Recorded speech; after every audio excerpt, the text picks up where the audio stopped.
রহমান রহিম আল্লাহ তাআলার নামে।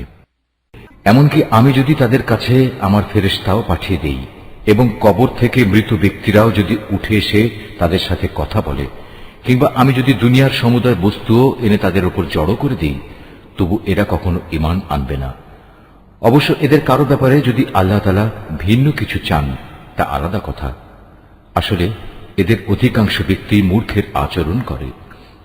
আমি এভাবেই প্রত্যেক নবীর জন্য যুগে যুগে কিছু কিছু দুশমন বানিয়ে রেখেছি মানুষের মধ্যে থেকে, কিছু আবার জিনদের মাঝ থেকে, যারা প্রতারণা করার উদ্দেশ্যে একে অন্যকে চমকপ্রদ কথা বলে। তোমার মালিক চাইলে তারা অবশ্য এটা করতে পারত না। অতএব তুমি তাদের ছেড়ে দাও, তারা যা পারে মিথ্যা রচনা করে বেড়াক। যারা শেষ বিচারের দিনের উপর ঈমান রাখে না, তাদের মন এর ফলে শয়তানের প্রতি অনুরাগী হয়ে পড়ে, যাতে করে তারা তার ব্যাপারে সন্তুষ্ট থাকতে পারে। সর্বোপরি তারা যেসব কুকর্ম চালিয়ে যেতে চায় তাও এর ফলে নির্বিঘ্নে তারা চালিয়ে যেতে পারে।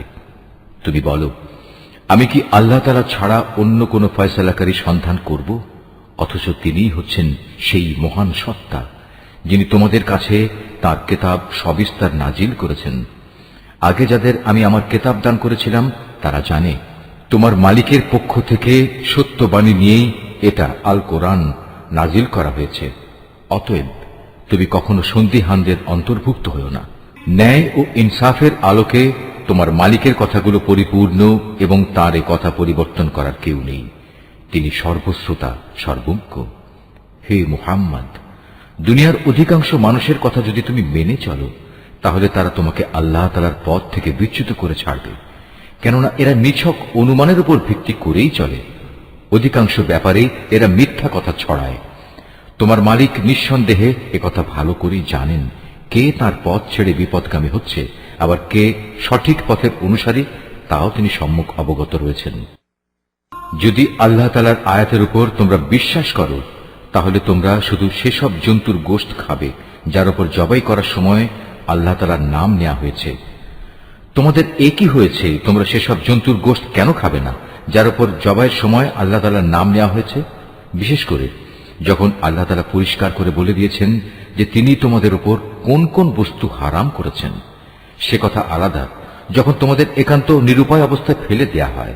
অধিকাংশ মানুষ সুষ্ঠু জ্ঞান ছাড়াই নিজেদের খেয়াল খুশি মতো মানুষকে বিপথে চালিত করে।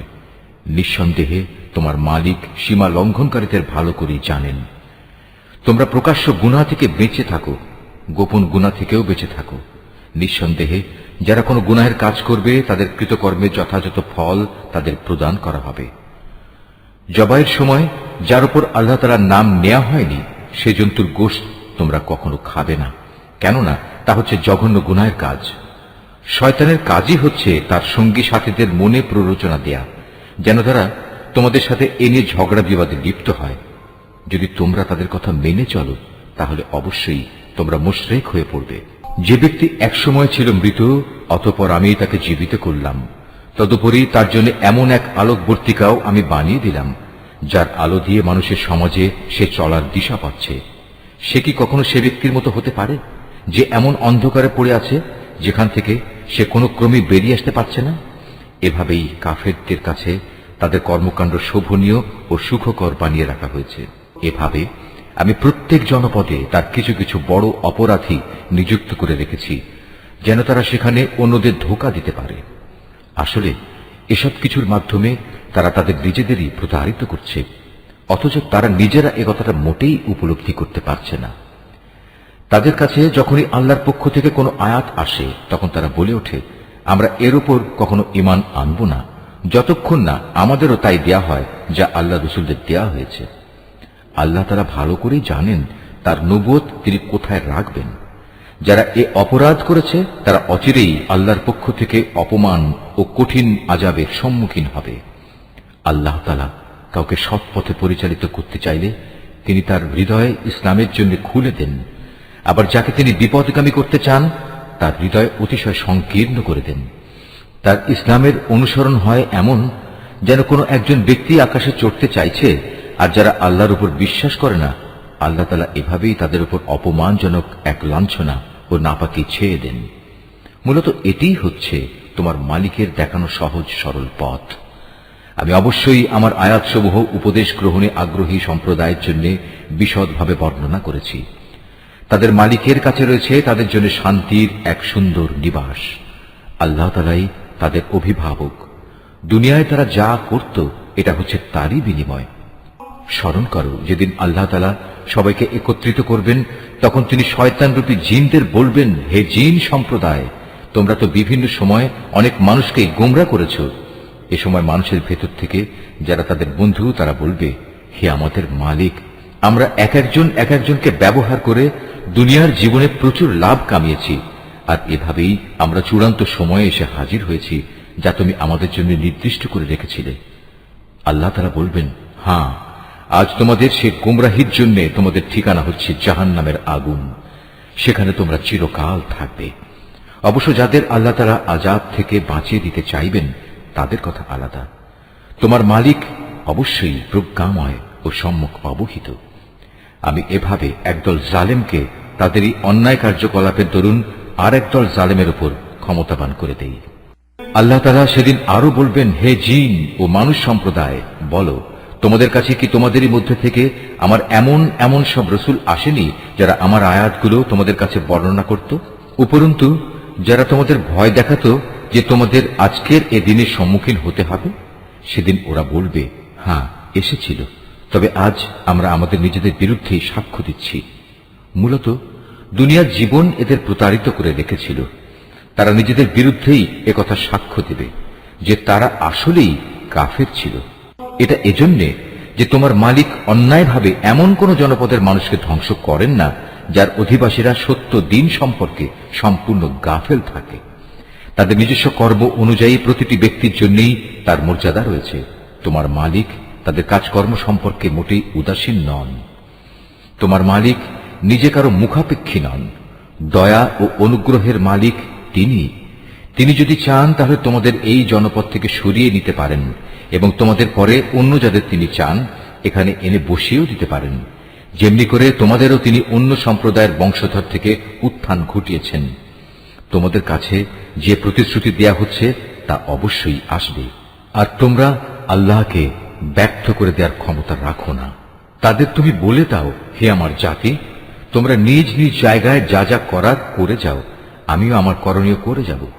অচিরেই তোমরা জানতে পারবে কার জন্য পরিণামের সুন্দর ঘর নির্দিষ্ট রয়েছে। জালেমরা কখনো সাফল্য লাভ করতে পারে না। স্বয়ং আল্লাহ তাআলা যে শস্য উৎপাদন করেছেন এবং গবাদি পশু সৃষ্টি করেছেন, এই মূর্খ ব্যক্তিরা তারই এক অংশ আল্লাহর জন্য নির্দিষ্ট করে রাখে এবং নিজেদের খেয়াল খুশি মতো একথা বলে। এ অংশ হচ্ছে আল্লাহর জন্য আর এ অংশ হচ্ছে আমাদের দেবতার জন্য। অতঃপর যা তাদের দেবতাদের জন্য রাখা হয় তা কখনো আল্লাহর কাছ পর্যন্ত পৌঁছায় না। যদিও আল্লাহর নামে যে ভাগ রাখা হয় তা শেষতক তাদের দেবতাদের কাছে গিয়েই পৌঁছে। কত নিকৃষ্ট তাদের এই বিচার! এভাবে বহু মুশরিকের ক্ষেত্রেই তাদের দেব দেবীরা তাদের আপন সন্তানদের হত্যা করার জঘন্য কাজও একান্ত শোভনীয় করে রেখেছে। এর উদ্দেশ্য হচ্ছে তাদের ধ্বংস সাধন করা এবং তাদের গোটা জীবন বিধানকেই তাদের কাছে সন্দেহের বিষয়ে পরিণত করে দেয়া। অবশ্য আল্লাহ তাআলা চাইলে তারা কখনো এ কাজ করত না। অতএব তুমি তাদের ছেড়ে দাও, মিথ্যা রচনা নিয়ে তাদের তুমি কিছুদিন ব্যস্ত থাকতে দাও। তারা বলে, এসব গবাদি পশু এবং এ খাদ্যশস্য নিষিদ্ধ তালিকাভুক্ত, আমরা যাকে চাইব সে ছাড়া অন্য কেউ তা খেতে পারবে না। এটা তাদের মন গড়া একটা ধারণা মাত্র।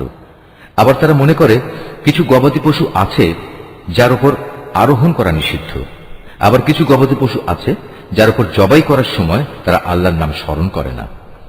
আল্লাহর উপর মিথ্যা রচনা করার উদ্দেশ্যেই তাদের এসব অপচেষ্টা। অচিরেই আল্লাহ তাআলা তাদের এই মিথ্যাচারের জন্য তাদের যথাযথ প্রতিফল দান করবেন। তারা বলে, এসব গবাদি পশুর পেটে যা কিছু আছে তা শুধু আমাদের পুরুষদের জন্য নির্দিষ্ট এবং আমাদের স্ত্রীদের জন্য তা হারাম। তবে যদি এ পশুর পেটে মরা কিছু থাকে তাহলে তারা নারী পুরুষ উভয়ই সমান অংশীদার। আল্লাহ তাআলা অতি শীঘ্রই তাদের এ ধরনের উদ্ভট কথা বলার প্রতিফল দান করবেন, কেননা তিনি হচ্ছেন প্রবল প্রজ্ঞাময়, তিনি সর্বজ্ঞ। অবশ্য যারা নেহায়েত নির্বুদ্ধিতা ও অজ্ঞতার বশবর্তী হয়ে নিজেদের সন্তানদের হত্যা করল এবং আল্লাহ তাআলা তাদের যে রিজিক দান করেছেন তা নিজেদের উপর হারাম করে নিল, আল্লাহ তাআলা সম্পর্কে নানা ধরনের মিথ্যা কথা রচনা করল, এসব কাজের মাধ্যমে নিঃসন্দেহে এরা সবাই দারুণভাবে ক্ষতিগ্রস্ত হয়ে গেল। এরা কখনো সৎ পথের অনুসারীদের দলভুক্ত ছিল না। মহান আল্লাহ তাআলা, যিনি নানা প্রকারের উদ্যান বানিয়েছেন, কিছু লতাকুলম যা কোনো কাণ্ড ছাড়াই মাচানের উপর তুলে রাখা হয়েছে, আবার কিছু গাছ যা মাচানের উপর তুলে রাখা হয়নি, সেও কাণ্ডের উপর তা এমনিই দাঁড়িয়ে আছে। তিনি আরো সৃষ্টি করেছেন খেজুর গাছ এবং বিভিন্ন স্বাদ ও প্রকার বিশিষ্ট খাদ্যশস্য ও আনার। এগুলো স্বাদে গন্ধে একরকমও হতে পারে, আবার তা ভিন্ন ধরনেরও হতে পারে। যখন তা ফলবান হয় তখন তোমরা তার ফল খাও। তোমরা ফসল তোলার দিনে যে বঞ্চিত তার হক আদায় করো, কখনো অপচয় করো না, কেননা আল্লাহ তাআলা অপচয়কারীদের পছন্দ করেন না। গবাদি পশুর মধ্যে কিছু পশু হচ্ছে ভারবাহী ও কিছু হচ্ছে খাবার উপযোগী। আল্লাহ তাআলা যা তোমাদের দান করেছেন তা তোমরা খাও, এবং এ পর্যায়ে কখনো শয়তানের পদাঙ্ক অনুসরণ করো না, কেননা সে হচ্ছে তোমাদের প্রকাশ্য দুশমন। আল্লাহ তাআলা তোমাদের দিয়েছেন এই 8 প্রকারের গৃহপালিত জন্তু। প্রথমত 2 মেষ, দ্বিতীয়ত 2 ছাগল। হে মুহাম্মদ, তুমি তাদের জিজ্ঞেস করো, এর নর 2 কিংবা মাদি 2 কিংবা তাদের পেটে যা কিছু আছে তার কোনটি কি আল্লাহ তাআলা তোমাদের জন্য হারাম করেছেন? তোমরা আমাকে প্রমাণ সহ বলো যদি তোমরা সত্যবাদী হও। তৃতীয়ত 2 উট, চতুর্থত 2 গরু। এর নর 2 কিংবা মাদি 2 কি আল্লাহ তাআলা হারাম করেছেন, অথবা এদের উভয়ের পেটে যা কিছু আছে তাকে তিনি তোমাদের জন্য হারাম করেছেন? আল্লাহ তাআলা যখন এ আদেশ দিয়েছিলেন তখন তোমরা কি সেখানে উপস্থিত ছিলে? অতঃপর তার চাইতে বড় জালেম আর কে হতে পারে, যে মানুষকে গুমরা করার জন্য অজ্ঞতাবশত আল্লাহর নামে মিথ্যা কথা রচনা করে? নিশ্চয়ই আল্লাহ তাআলা সীমা লঙ্ঘনকারী সম্প্রদায়কে সঠিক পথে পরিচালিত করেন না। হে মুহাম্মদ, তুমি এদের বলো, আমার কাছে যে ওহী পাঠানো হয়েছে তাতে একজন ভোজনকারী মানুষ সাধারণত যা খেতে পারে তার মধ্যে এমন কোন জিনিস তো আমি পাচ্ছি না যা হারাম করা হয়েছে। হ্যাঁ, তা যদি মরা জন্তু, প্রবাহিত রক্ত এবং শুয়োরের গোশত হয় তাহলে তা অবশ্যই হারাম, কেননা এসব হচ্ছে নাপাক। অথবা এমন এক অবৈধ জন্তু যা আল্লাহ ছাড়া অন্য কারো নামে জবাই করা হয়েছে, তবে যদি কাউকে নাফরমানি এবং সীমা লঙ্ঘনজনিত অবস্থা বেঁধে রেখে এর কোন একটি জিনিস খেতে বাধ্য করা হয়, তাহলে তার ক্ষেত্রে তোমার মালিক অবশ্যই ক্ষমাশীল ও পরম দয়ালু। আর আমি ইহুদিদের জন্য নখযুক্ত সব পশুই হারাম করে দিয়েছি। গরু এবং ছাগলের চর্বিও আমি তাদের জন্য হারাম করেছি। তবে জন্তুর চর্বির যা কিছু পিঠ, আঁত কিংবা হাড়ের সাথে জড়ানো থাকে তা হারাম নয়। এভাবেই এগুলো হারাম করে আমি তাদের অবাধ্যতার শাস্তি দিয়েছিলাম। নিঃসন্দেহে আমি সত্যবাদী। এরপরেও যদি তারা তোমাকে মিথ্যাবাদী বলে তাহলে তুমি বলো, অবশ্যই তোমাদের মালিক এক বিশাল দয়ার আধার। তবে অপরাধীদের উপর থেকে তার শাস্তি কেউই ফেরাতে পারবে না। অচিরেই এ মুশরিক লোকগুলো বলতে শুরু করবে, যদি আল্লাহ তাআলা চাইতেন তাহলে আমরা ও আমাদের পূর্বপুরুষরা তো শিরক করতাম না, আর এভাবে আমরা কোনো জিনিসও নিজেদের উপর হারাম করে নিতাম না। তুমি তাদের বলো, এর আগেও অনেকে এভাবে আল্লাহর আয়াতকে অস্বীকার করেছে, অবশেষে তারা আমার শাস্তির স্বাদ ভোগ করেছে। তুমি তাদের জিজ্ঞেস করো, তোমাদের কাছে কি সত্যি এমন কোনো জ্ঞান মজুদ আছে? থাকলে অতঃপর তা বের করে আমার কাছে নিয়ে এসো। তোমরা তো কল্পনার উপর নির্ভর করে কথা বলো এবং হামেশাই মিথ্যার অনুসরণ করো। তুমি আরো বলো, সবকিছুর চূড়ান্ত প্রমাণ তো আল্লাহ তাআলার কাছেই রয়েছে। তিনি যদি চাইতেন তাহলে তিনি তোমাদের সবাইকেই সৎ পথে পরিচালিত করে দিতেন। হে মুহাম্মদ, তুমি বলো, যাও তোমাদের সেসব সাক্ষী নিয়ে এসো যারা একথা সাক্ষ্য দেবে যে আল্লাহ তাআলাই এসব জিনিস তোমাদের উপর হারাম করেছেন। তাদের মধ্যে কিছু সাক্ষী যদি সাক্ষ্য দেয়ও তবু তুমি তাদের সাথে কোনো সাক্ষ্য দিও না। যারা আমার আয়াতকে অস্বীকার করেছে, যারা পরকালের উপর ঈমান আনেনি, উপরন্তু যারা অন্য কিছুকে তাদের মালিকের সমকক্ষ মনে করে, তাদের তুমি কখনো অনুসরণ করো না। হে মুহাম্মদ, তুমি বলো, এসো আমি বরং তোমাদের বলে দেই তোমাদের মালিক কোন কোন জিনিস তোমাদের জন্য হারাম করেছেন। সেই জিনিসগুলো হচ্ছে, তোমরা তার সাথে অন্য কিছুকে শরীক করবে না, পিতা মাতার সাথে ভালো ব্যবহার করবে, দারিদ্র্যের আশঙ্কায় কখনো নিজেদের সন্তানকে হত্যা করবে না, কেননা আমি তোমাদের ও তাদের উভয়েরই আহার যোগাই, প্রকাশ্যে হোক কিংবা গোপনে হোক। তোমরা অশ্লীলতার কাছেও যাবে না। আল্লাহ তাআলা যে জীবনকে তোমাদের জন্য মর্যাদাবান করেছেন তাকে কখনো যথার্থ কারণ ব্যতি রেখে হত্যা করো না। এ হচ্ছে কতিপয় নির্দেশ। আল্লাহ তাআলা এর মাধ্যমে তোমাদের আদেশ দিয়েছেন, এগুলো যেন তোমরা মেনে চলো। আশা করা যায় তোমরা তাঁর বাণীসমূহ অনুধাবন করতে পারবে। তোমরা কখনো এতিমদের সম্পদের কাছেও যাবে না। তবে উদ্দেশ্য যদি নেক হয় তাহলে সে একটা নির্দিষ্ট বয়স সীমার পৌঁছা পর্যন্ত কোনো পদক্ষেপ নিলে তা ভিন্ন কথা। পরিমাপ ও ওজন করার সময় ন্যায্যভাবেই তা করবে। আমি কখনো কারো ওপর তার সাধ্য সীমার বাইরে কোনো দায়িত্ব চাপাই না। যখনই তোমরা কোনো ব্যাপারে কথা বলবে তখন ইনসাফ প্রতিষ্ঠা করবে, যদি তা তোমাদের একান্ত আপনজনের বিরুদ্ধেও হয়। তোমরা আল্লাহ তাআলাকে দেয়া সব অঙ্গীকার পূরণ করো। এ হচ্ছে আরো কতিপয় আদেশ। এর মাধ্যমে আল্লাহ তাআলা তোমাদের আদেশ দিয়েছেন তোমরা যেন এগুলো মেনে চলো। আশা করা যায় তোমরা উপদেশ গ্রহণ করতে পারবে। এটা হচ্ছে আমার দেখানো সহজ সরল পথ। অতএব একমাত্র এ পথেরই তোমরা অনুসরণ করো। কখনো ভিন্ন পথ অবলম্বন করো না, কেননা ভিন্ন পথ অবলম্বন করলে তা তোমাদের তার পথ থেকে বিচ্ছিন্ন করে দেবে। এ হচ্ছে আরো কয়েকটি নির্দেশ। আল্লাহ তাআলা এর মাধ্যমে তোমাদের আদেশ দিচ্ছেন যেন তোমরা এগুলো মেনে চলো। আশা করা যায় তোমরা আল্লাহ তাআলাকে ভয় করবে। অতঃপর আমি মূসাকে হেদায়েত সম্বলিত কিতাব দান করেছিলাম। তা ছিল পরিপূর্ণ এবং বিশদ হেদায়েত ও রহমত, যাতে করে বনি ইসরাইল সম্প্রদায়ের লোকেরা একথার উপর বিশ্বাস স্থাপন করে যে একদিন তাদের সবাইকে তাদের মালিকের সমীপে হাজির হতে হবে। এ কল্যাণময় কিতাবও আমি তোমাদের জন্য নাজিল করেছি। অতএব তোমরা এর অনুসরণ করো এবং কিতাবের শিক্ষানুযায়ী তোমরা আল্লাহ তাআলাকে ভয় করো। হয়তো তোমাদের উপর দয়া ও অনুগ্রহ প্রদর্শন করা হবে। এখন তোমরা আর একথা বলতে পারবে না যে আল্লাহর কিতাব তো আমাদের আগের ইহুদি ও খ্রিস্টান এ দুটো সম্প্রদায়কে দেয়া হয়েছিল, তাই আমরা সে কিতাবের পাঠ সম্পর্কে অজ্ঞ ছিলাম। অথবা একথা বলারও কোনো অজুহাত পাবে না যে যদি ইহুদি খ্রিস্টানদের মতো আমাদেরও কোনো কিতাব দেয়া হতো তাহলে আমরা তো তাদের চাইতে বেশি সৎপথের অনুসারী হতে পারতাম। আজ তোমাদের কাছে সত্যি তোমাদের মালিকের পক্ষ থেকে সুস্পষ্ট প্রমাণ, হেদায়েত ও রহমত সর্বস্ব কিতাব এসেছে। তোমরা এর অনুসরণ করো।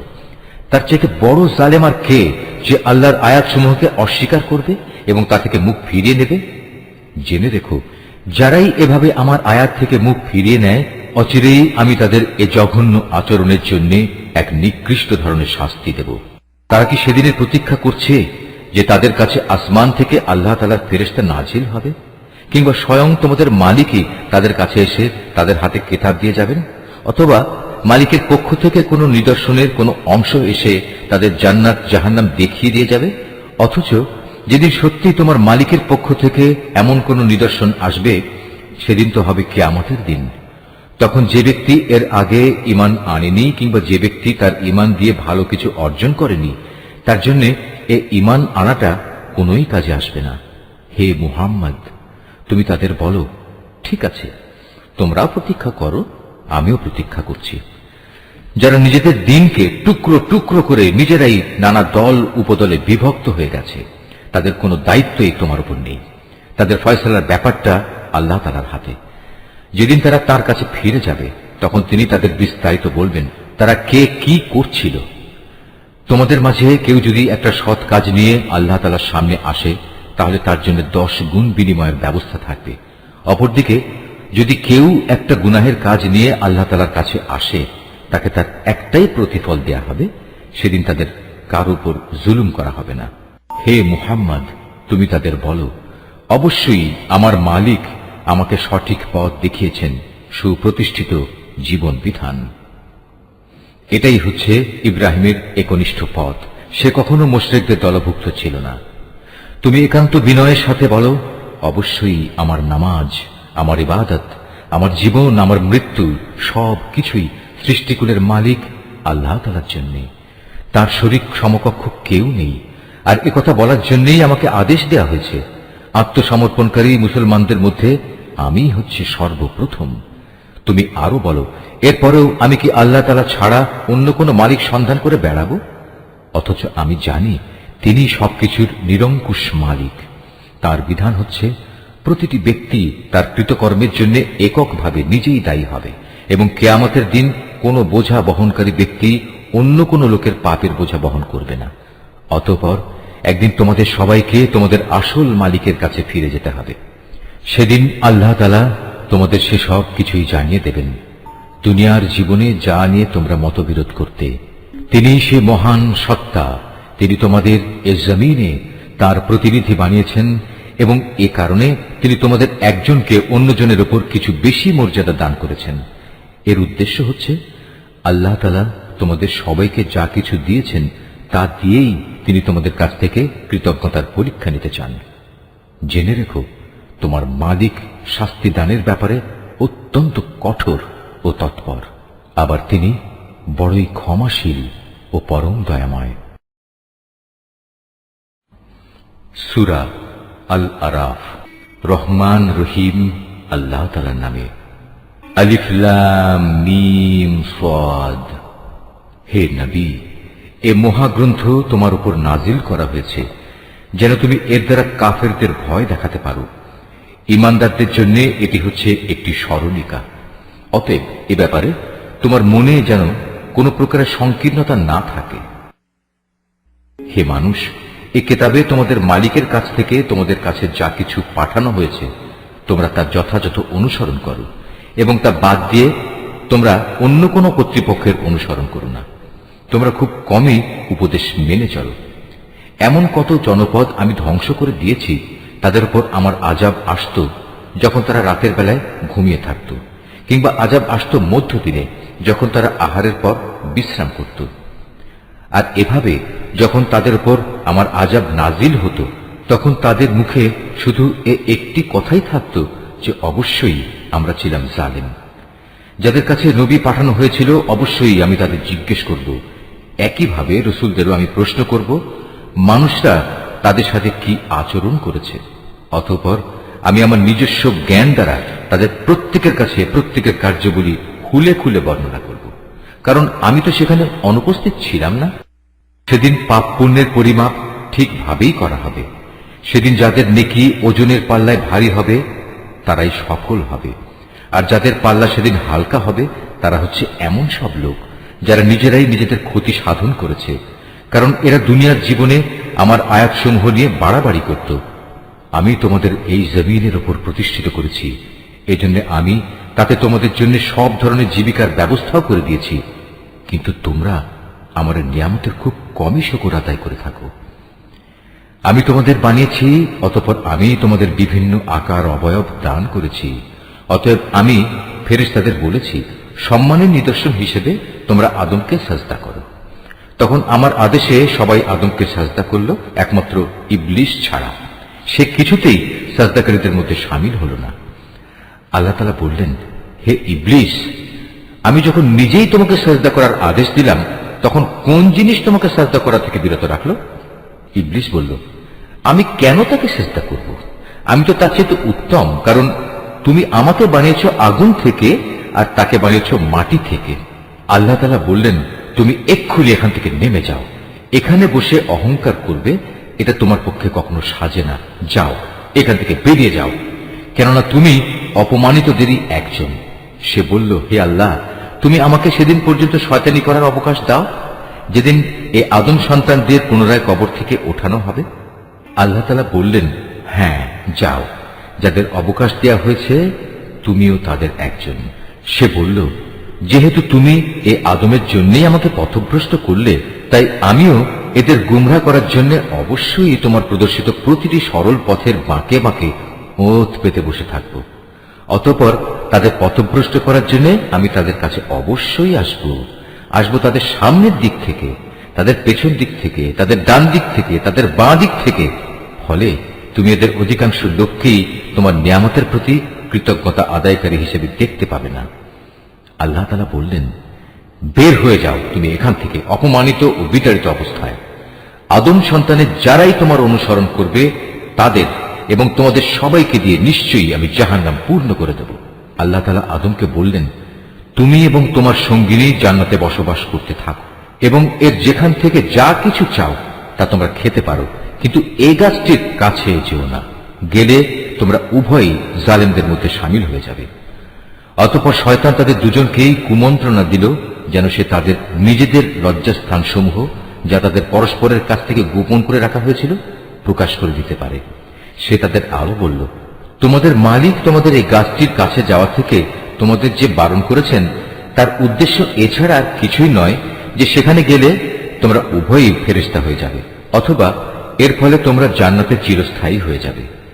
সে তাদের কাছে কসম করে বলল, আমি অবশ্যই তোমাদের উভয়ের জন্য তোমাদের হিতাকাঙ্ক্ষীদের একজন।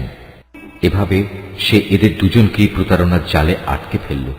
অতঃপর এক সময় যখন তারা উভয়ই সে গাছ ও তার ফল আস্বাদন করল, তখন তাদের লজ্জাস্থানসমূহ তাদের উভয়ের সামনে খুলে গেল। সাথে সাথে তারা জান্নাতের বিভিন্ন লতাপাতা নিজেদের উপর জড়িয়ে নিজেদের গোপন স্থানসমূহ ঢাকতে শুরু করল। তাদের মালিক তখন তাদের ডাক দিয়ে বললেন, আমি কি তোমাদের উভয়কে এই গাছটির কাছে যাওয়া থেকে নিষেধ করিনি, এবং আমি কি তোমাদের একথা বলে দেইনি যে শয়তান হচ্ছে তোমাদের উভয়ের প্রকাশ্য দুশমন?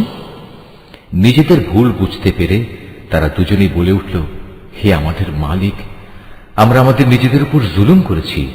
তুমি যদি আমাদের মাফ না করো তাহলে অবশ্যই আমরা চরম ক্ষতিগ্রস্তদের দলে সামিল হয়ে যাব। আল্লাহ তাআলা বললেন, এবার তোমরা সবাই এখান থেকে নেমে যাও। আজ থেকে তোমরা ও শয়তান চিরদিনের জন্য একে অপরের দুশমন। সুনির্দিষ্ট সময় পর্যন্ত পৃথিবীতে থাকার উদ্দেশ্যে তোমাদের জন্য সেখানে বসবাসের জায়গা ও জীবন সামগ্রীর ব্যবস্থা থাকবে। আল্লাহ তাআলা আরো বললেন, তোমরা সেখানেই জীবন যাপন করবে, সেখানেই তোমরা মৃত্যুবরণ করবে, এবং সেখান থেকেই তোমাদের পুনরায় বের করে আনা হবে। হে আদম সন্তানরা, আমি তোমাদের উপর পোশাক সংক্রান্ত বিধান পাঠিয়েছি, যাতে করে এর দ্বারা তোমরা তোমাদের গোপন স্থানসমূহ ঢেকে রাখতে পারো এবং নিজেদের সৌন্দর্যও ফুটিয়ে তুলতে পারো। তবে আসল পোশাক হচ্ছে কিন্তু তাকওয়ার, আল্লাহর ভয় জাগ্রতকারী পোশাক, আর এটা হচ্ছে উত্তম পোশাক, এবং এটা আল্লাহর নিদর্শনসমূহেরও একটি অংশ। এর উদ্দেশ্য হচ্ছে যাতে করে মানুষরা এর থেকে শিক্ষা গ্রহণ করতে পারে। হে আদমের সন্তানরা, শয়তান যেভাবে তোমাদের পিতামাতাকে জান্নাত থেকে বের করে দিয়েছে, তেমনি করে তোমাদেরও সে যেন প্রতারিত করতে না পারে। শয়তান তাদের উভয়ের দেহ থেকে তাদের পোশাক খুলে ফেলেছিল, যাতে করে তাদের উভয়ের গোপন স্থানসমূহ উভয়ের কাছে উন্মুক্ত হয়ে পড়ে। মূলত সে নিজে এবং তার সঙ্গী সাথীরা তোমাদের এমন সব স্থান থেকে দেখতে পায় যেখান থেকে তোমরা তাদের দেখতে পাও না। যারা আমাকে বিশ্বাস করে না তাদের জন্য শয়তানকে আমি অভিভাবক বানিয়ে দিয়েছি। এদের অবস্থা হচ্ছে, তারা যখন কোনো অশ্লীল আচরণ করে তখন তারা বলে, আমরা আমাদের পূর্বপুরুষদেরও এর উপর পেয়েছি, স্বয়ং আল্লাহ তাআলাই আমাদের এর নির্দেশ দিয়েছেন। হে নবী, তুমি বলো, আল্লাহ তাআলা কখনো অশ্লীল কিছুর হুকুম দেন না। তোমরা কি আল্লাহ তাআলা সম্পর্কে এমন কিছু বলছো যার ব্যাপারে তোমরা কিছুই জানো না? তুমি আরো বলো, আমার মালিক তো শুধু ন্যায় ইনসাফের আদেশ দিচ্ছেন। তার আদেশ হচ্ছে প্রতিটি ইবাদতেই তোমরা তোমাদের লক্ষ্য স্থির রাখবে, তাকেই তোমরা ডাকো, জীবন বিধান একান্তভাবে তার জন্যই খালেস করে। যেভাবে তিনি তোমাদের প্রথম সৃষ্টি করেছেন সেভাবেই তোমাদের আবার সৃষ্টি করা হবে। অতঃপর একদল লোককে তিনি সঠিক পথ দেখিয়েছেন, আর দ্বিতীয় দলটির উপর গুমরাহি ও বিদ্রোহ ভালোভাবেই চেপে বসেছে। এরাই পরবর্তী পর্যায়ে আল্লাহ তাআলাকে বাদ দিয়ে শয়তানদের নিজেদের অভিভাবক বানিয়ে নিয়েছে। এ সত্ত্বেও তারা নিজেদের সঠিক পথের উপর মনে করে। হে আদম সন্তানরা, তোমরা প্রতিটি ইবাদতের সময়ই তোমাদের সৌন্দর্য মণ্ডিত পোশাক গ্রহণ করো, তোমরা খাও এবং পান করো, তবে কোনো অবস্থাতেই অপচয় করো না, কেননা আল্লাহ তাআলা অপচয়কারীদের কখনো পছন্দ করেন না। হে নবী, তুমি বলো, আল্লাহ তাআলার দয়া, সৌন্দর্য মণ্ডিত পোশাক এবং পাক পবিত্র জিনিস খাবার খাওয়া তোমাদের জন্য কে হারাম করেছে? এগুলো তো আল্লাহ তাআলা স্বয়ং নিজেই তার বান্দাদের জন্য বের করে এনেছেন। তুমি বলো, এগুলো হচ্ছে সাধারণত পার্থিব পাওনা, কিন্তু কিয়ামতের দিন বিশেষভাবে এগুলো ঈমানদারদের জন্য নির্দিষ্ট থাকবে। এভাবেই আমি জ্ঞানী সমাজের জন্য আমার আয়াতসমূহ খুলে খুলে বর্ণনা করি। তুমি এদের বলো, হ্যাঁ, আমার মালিক যা কিছু হারাম করেছেন তা হচ্ছে যাবতীয় প্রকাশ্য ও অপ্রকাশ্য অশ্লীল কাজ এবং গুনাহ ও অন্যায়ভাবে বাড়াবাড়ি করা, তিনি আরো হারাম করেছেন আল্লাহর সাথে অন্য কাউকে শরীক করা, যার ব্যাপারে তিনি কখনো কোনো সনদ নাজিল করেননি, এবং আল্লাহ তাআলা সম্পর্কে তোমাদের এমন সব বাজে কথা বলা যার ব্যাপারে তোমাদের কোনোই জ্ঞান নেই। প্রত্যেক জাতির জন্যই তার উত্থান পতনের একটি সুনির্দিষ্ট মেয়াদ রয়েছে। যখন তাদের সে মেয়াদ আসবে তখন তারা এক দণ্ড বিলম্বও করবে না, তেমনি তারা এক মুহূর্ত এগিয়েও আসবে না। হে আদম সন্তানরা, শুরুতেই আমি তোমাদের বলেছিলাম, যখনই তোমাদের কাছে তোমাদের মধ্যে থেকে এমন কোন রসুল আসবে যারা তোমাদের কাছে আমার আয়াত পড়ে শোনাবে, তখন যারা সে অনুযায়ী আমাকে ভয় করবে এবং নিজেদের সংশোধন করে নেবে, তাদের কোনোই ভয় থাকবে না, তারা কখনো দুশ্চিন্তাগ্রস্তও হবে না। আর যারা আমার আয়াত সমূহকে মিথ্যা প্রতিপন্ন করবে এবং বড়াই করে এ সত্য থেকে মুখ ফিরিয়ে নেবে, তারাই হবে জাহান্নামের অধিবাসী। সেখানে তারা চিরদিন অবস্থান করবে। যে ব্যক্তি আল্লাহ তাআলা সম্পর্কে মিথ্যা রচনা করে কিংবা তার আয়াতকে মিথ্যা সাব্যস্ত করে, তার চাইতে বড় জালেম আর কে? এরা হচ্ছে সেসব ব্যক্তি যারা কেতাবে বর্ণিত দুর্ভোগের তাদের নিজেদের অংশ পেতে থাকবে। এমনি ভাবে তাদের মৃত্যুর সময় তাদের কাছে আমার ফেরেশতারা যখন এসে হাজির হবে, তখন ফেরেশতারা বলবে, বলো তারা এখন কোথায় যাদের তোমরা আল্লাহ তাআলার বদলে ডাকতে? তারা বলবে, আজ তারা আমাদের ছেড়ে সরে গেছে। তারা সেদিন সবাই নিজেদের বিরুদ্ধে সাক্ষ্য দেবে, তারা সত্যি কাফির ছিল। আল্লাহ তাআলা বলবেন, তোমাদের আগে যেসব মানুষের দল, জিনের দল গত হয়ে গেছে, তাদের সাথে তোমরাও আজ সবাই জাহান্নামের আগুনে ঢুকে পড়ো। এমনি করে যখন এক একটি জনগোষ্ঠী জাহান্নামে দাখিল হতে থাকবে, তখন তারা তাদের আদর্শগত ভাই বোনদের উপর লানত দিতে থাকবে।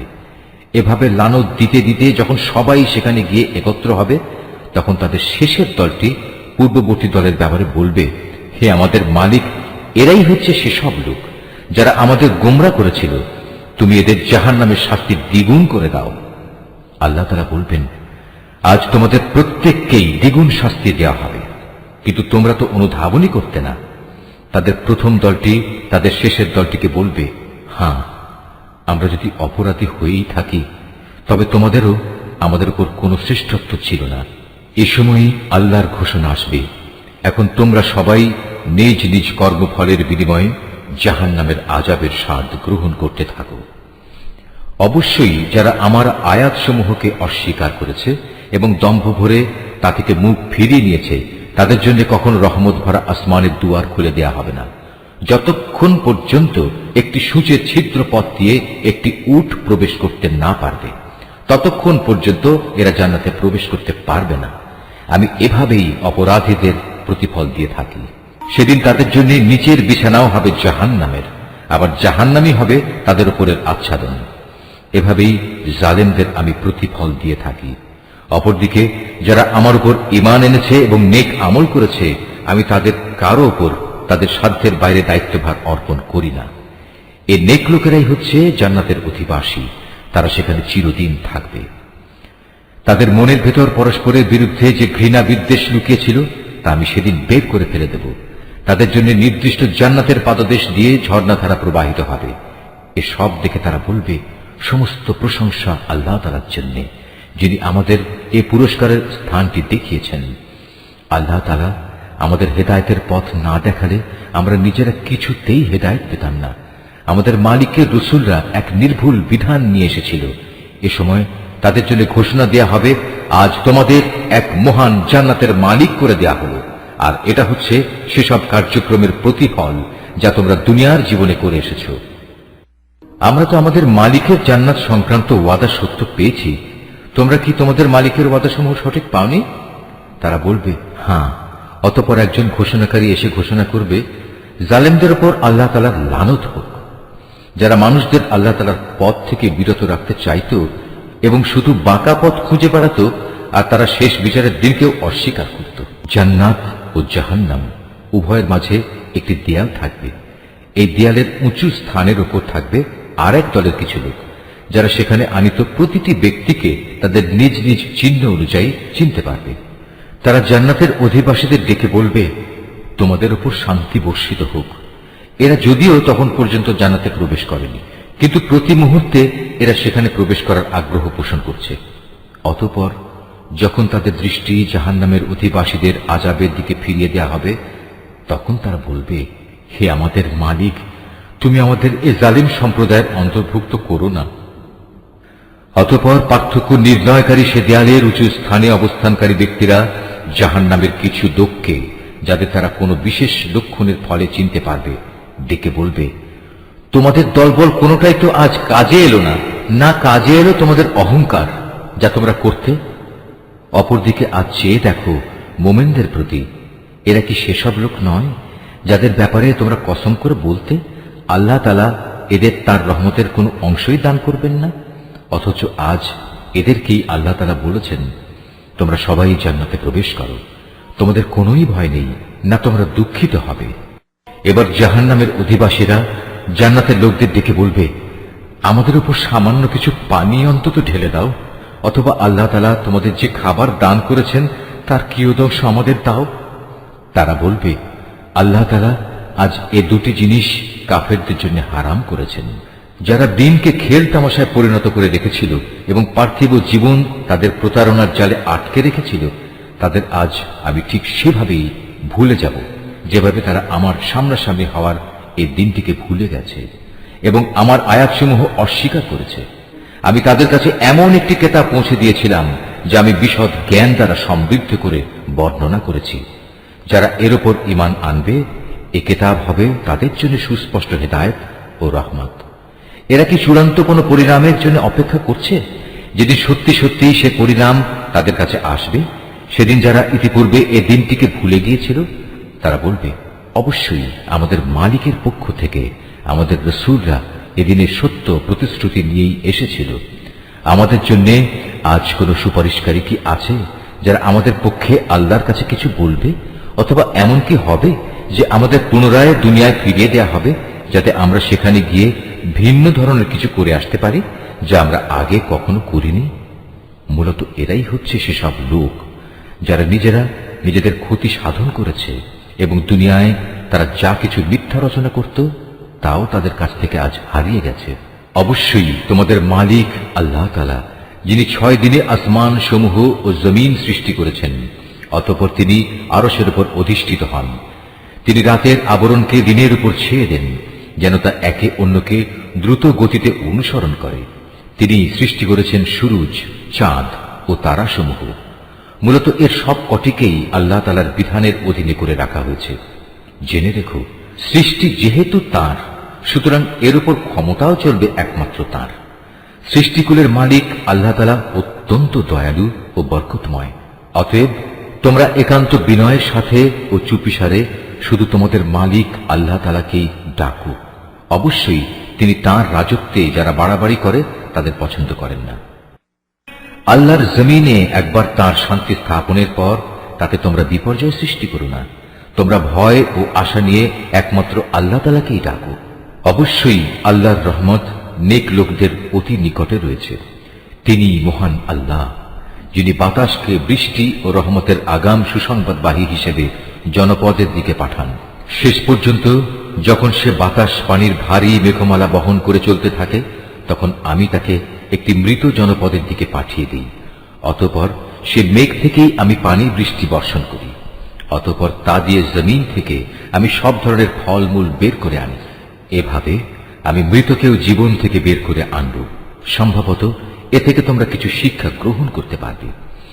উৎকৃষ্ট জমিন, তা থেকে তার মালিকের আদেশে উৎকৃষ্ট ফসলই উৎপন্ন হয়। আর যে জমিন বিনষ্ট হয়ে গেছে তা কঠোর পরিশ্রম ব্যতীত কিছুই উৎপন্ন করে না। এভাবেই আমি আমার নিদর্শনসমূহ স্পষ্ট করে বর্ণনা করি এমন এক জাতির জন্য যারা আমার নিয়ামতের কৃতজ্ঞতা জ্ঞাপন করে। আমি নূহকে তার জাতির কাছে পাঠিয়েছি। অতঃপর সে তাদের বলল, হে আমার জাতির লোকেরা, তোমরা আল্লাহ তাআলার দাসত্ব কবুল করো। তিনি ছাড়া তোমাদের আর কোনো মাবুদ নেই। আমি তোমাদের উপর এক কঠিন দিনের আযাবের আশঙ্কা করছি। তার জাতির নেতারা বলল, হে নূহ, আমরা দেখতে পাচ্ছি তুমি এক সুস্পষ্ট গোমরাহিতে নিমজ্জিত রয়েছ। সে বলল, হে আমার সম্প্রদায়ের লোকেরা, আমার মধ্যে কোনোই গোমরাহি নেই। আমি তো হচ্ছি সৃষ্টিকুলের মালিক আল্লাহর পক্ষ থেকে আসা একজন রাসূল।